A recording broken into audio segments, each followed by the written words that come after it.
see it. Pure car. Welcome back to the channel. How's it going, guys? I'm Gav, aka Baytech, if you're new to the channel, and in this video what we're going to be doing is having a look at the broken diff. I'm not sure if I'm going to do a two-part, as in like taking this diff out and having a look, or if I'm going to put the full thing in a winner, because the plan is now to put a BMW diff into the car, so it'll be all custom mounts and, you know, the usual. I also need to look at making another prop shaft for it too. Yeah, without further ado, let's go out there into this rainy driveway and start pulling off this subframe. So I think it was a good time to be changing this diff out anyway, because one of the bolts itself that holds itself into the diff has ripped itself out, so completely shafted itself. So I'm going to have to redesign all this stuff anyway. And as you can see up there, where it's welded on, or was welded on, it's all broken. So yeah, diff's not supposed to look like that. So let's pull this all off, get it into the garage, and see what we can do. So I've rattled off all the subframe bolts now. You can see it probably moves a bit there. The brake lines, I've pulled them off. I put little rubber things on there, but they came nicely. Anti-roll bar, dropped that down as well. And the only thing now holding it up is the shock top. So what I'm going to do is put a tyre under here, and then drop down the shocks, and the full lot will drop down. So, and then I can wheel it out, which is the first time I've done it like that. I normally take the diff off and strip it all down and pull the subframe off, because they're really light. But this time I'm going to try and do it in a winner.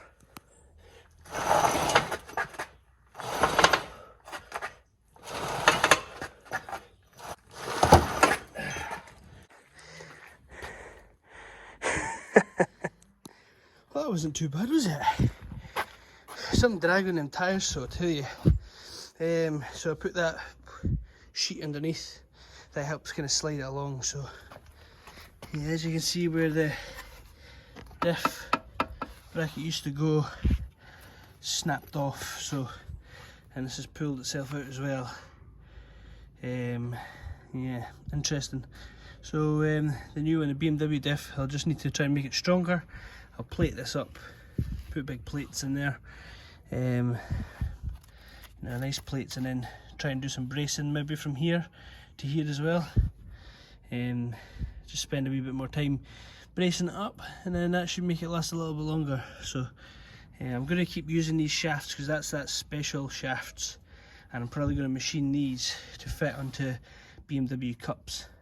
So when I change out BMW diff to like a different ratio, I can just pop the cups out and pop the new ones in.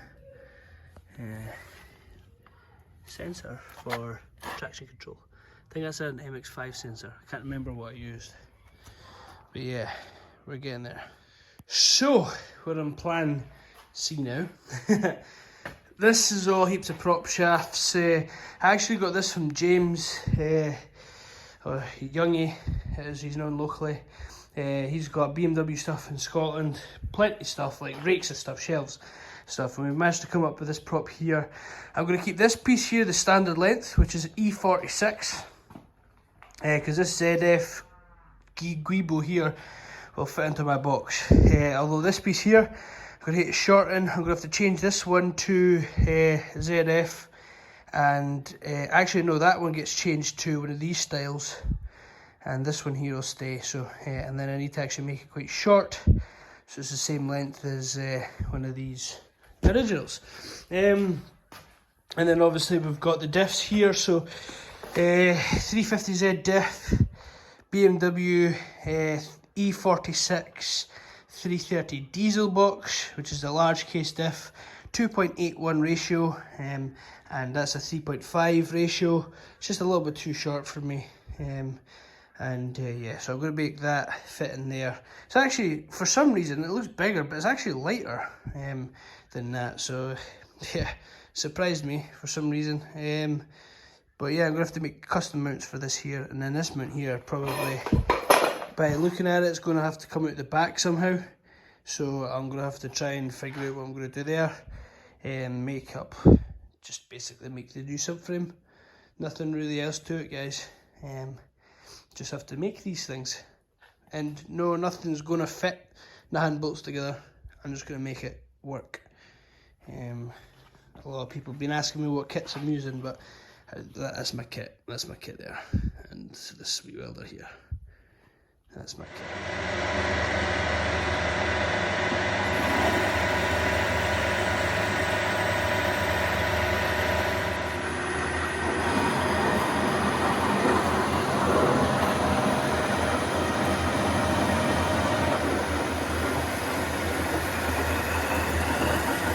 Some max dude blade. Some says a hole in our loo. Some fair girth to that drill bit. Right, so these are all machined up now. They're basically just going to be bosses for these. These are actually Clio wishbone bushes, which I'm going to use for the diff mounts because they seem to be quite sturdy, and it's what we had, like so. Basically these pieces here will be welded towards the subframe. That's why I've made them so thick, so I can get a nice beefy weld on them, and these will press in there hunky dory. So just welding this up here. You can see it's a bit hot. Need to weld that gap there where it snapped in the last one, but nice big hefty plates. We need a thick plates and put on here, 8mm. So that one's just tacked in. That one will be fully welded, and that'll be ready for bracing. The back end here will get some similar treatment, just because this Mazda stuff, you know, the Mazda RX-7 came out of the factory with 250 horsepower. It wasn't really designed to have a lot of torque through it either, so yeah, this should definitely help. So when we get this thing in place and get it up, and you're going to notice about the shaft. You're going to be like, oh no, you got them shafts made up, what's he going to do? Wait and see.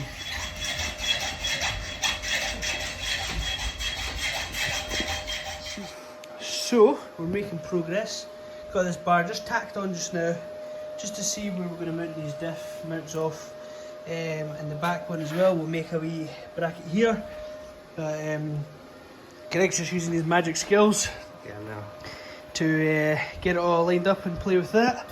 While he's doing that, I'm filing doing this wee bracket here because I'm going to mount this off here. Obviously that's the wee bushing I made for this, because I'll actually hang the diff off this one. Nice thick bit of box section that Carnegie's provided, so yeah, we're making progress. This is looking good. So here I'm just making a wee bush and a wee mount for the back of the diff. So just an old Land Rover mount and some steel, and then I made this up on the lathe. Right, so making progress. Got the diff mounted where I want it. Just tacked little bits in place, and obviously they're not what's going to be holding it up. But yeah, just thought I'd stick this all together. I actually stuck it in the car just as a test, and it needs to go this way 10mm, so not too far off. I actually could go in like that. There's not actually a big issue with it going there, but I just want to be more central in the tunnel. So I just need to final weld all these up, and I'm going to make braces from here to here as well, and then get all this sort of final mounted up, and pressing these bushes finally, and do the backing as well. So we had some plenty of bracing and stuff like that, and then once that's done, I'll probably stick the subframe in the car, and I can do the cups afterwards. You know, with the suspension, it's all off the sides there. The place is looking a mess, but you can't really help it when you have to take diffs and swing arms and subframes and off and on again. So you guys know me, this is just the way I work. So getting there, front ones are on. Obviously I'm going to have bracing from the front up to here and from here to here. This ends here, I'm just tacking these in place just now. This is all sort of welded up like on the inside, so it's looking all good. That's the back piece there. Ignore this mess here. I just run some welds around the back of that to try and strengthen that up as well. Add a little bit of meat to it to, you know, a little more support, but it's really, really strong as it is. This actually is to stop the diff from flipping, if that makes sense, like rotating this way. So it's only really real forces are coming down the way, but I'll brace to the side anyway to stop it going side to side, and the back and forward bracing will be done by these two here. So yeah, there's no the main forces we have is on the left hand side twisting round, and then on the front basically twisting this way. So I'm being shouted in. Okay. So let's get to it with 20 minutes. So now mock up with this sort of stuff here is looking alright. Still need to finish off the ends back there, but I'm not worried about that just yet. And yeah, so I've started on this side profiles here to get a little bit more load support. So just cutting them and profiling them, and then you do this one here. And when that's done, what I'm going to do is I'm going to make a triangle here for these two as well to stop any sort of axial play. Is that called axial? Hidden. Just play side to side. So I'll basically make a triangle here to there to stop that, and that'll pretty much be it. So once that's done, final weld it all up. I'll probably give it a wee paint of hammerite, and maybe the back piece here, you know, I'm kind of mixed emotions about, because I would like to have something here to brace it up. I've just filled these holes just now because they're wee holes, but I'm actually half tempted to make a bolt-on option. You know, this is just to try and stop this here flexing, but at the same time as I could also make a brace that goes right across the bottom, which would square that up, and that would look that would definitely help with any sort of movement.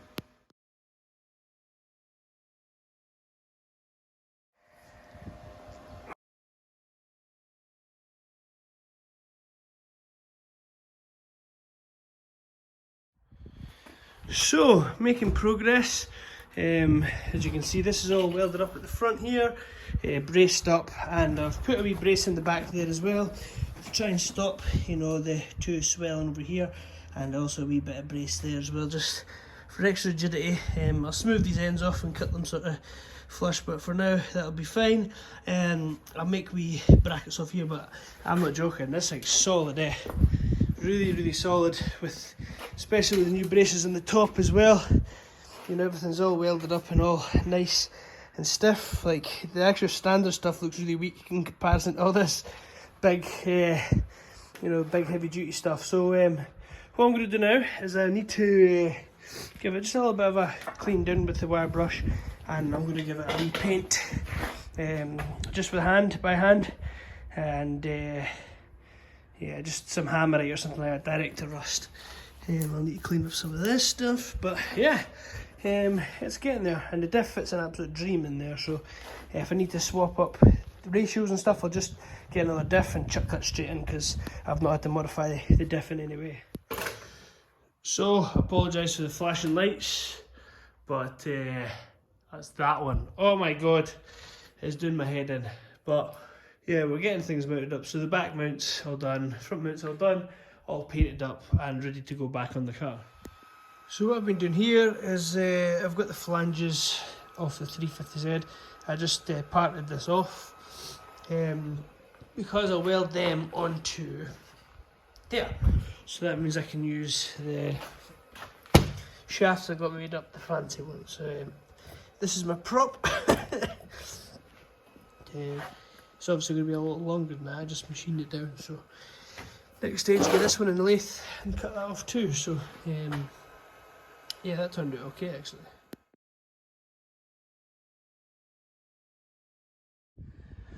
So we're getting there. Subframe's now back in again. All nice, beefy, ready to be stuck together. So what I'll do is I'll go and get some more bolts and some suspension arms, and then start sticking this thing back together. So we're making progress, that's for sure. I'm not sure how the exhaust's going to do with this, but it should pass there, no problem. So yeah, let's get to it. Also, check this out. I've got my Level Racing merch on just now. There's a patch on the back somewhere.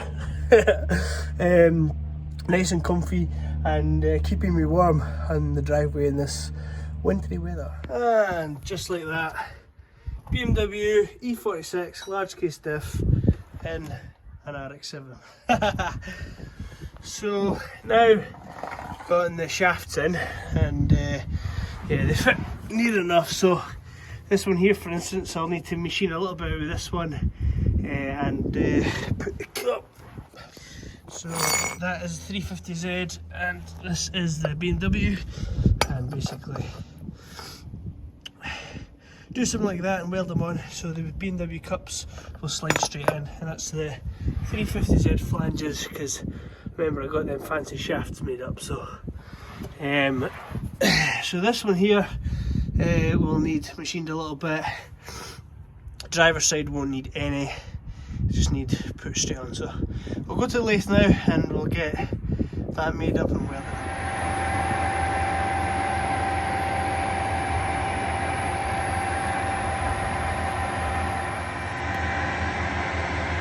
Got a lot of wonky rain plate.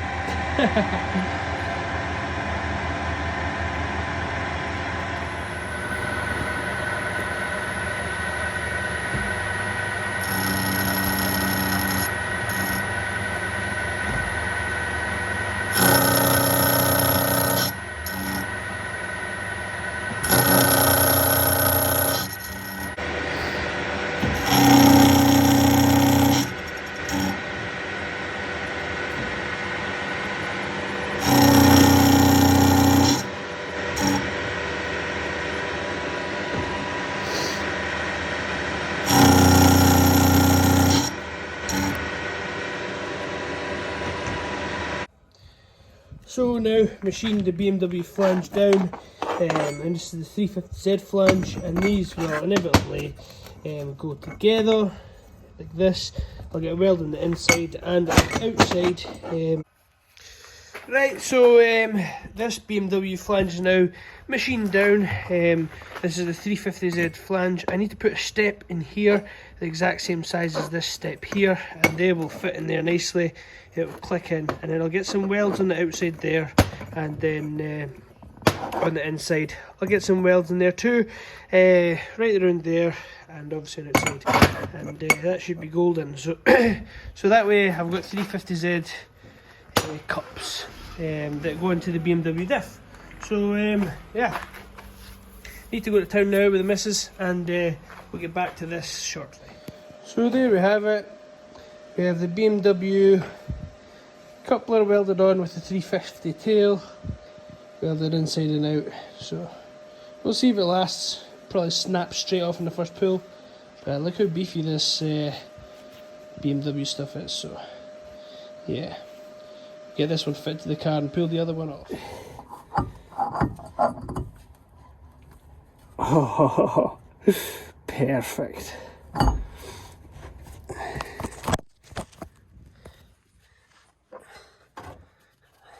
Just need to do this one there. This is a little bit tighter, so it'll probably take 5mm off of this flange here. Who's that? It's the party bus car next door. Some prop making time there. Sleeved. Nice and toyed like a toiger. Right. So basically, these are going to sleeve together like there nicely. We're going to stick it in the lathe, and we're going to true this up. And this is going to be the other part of the fucking prop. Wish me luck. Right, where's the fucking...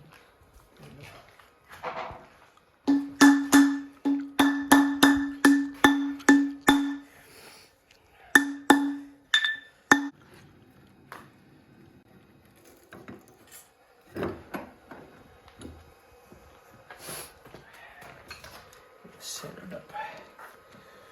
See where we're at with it.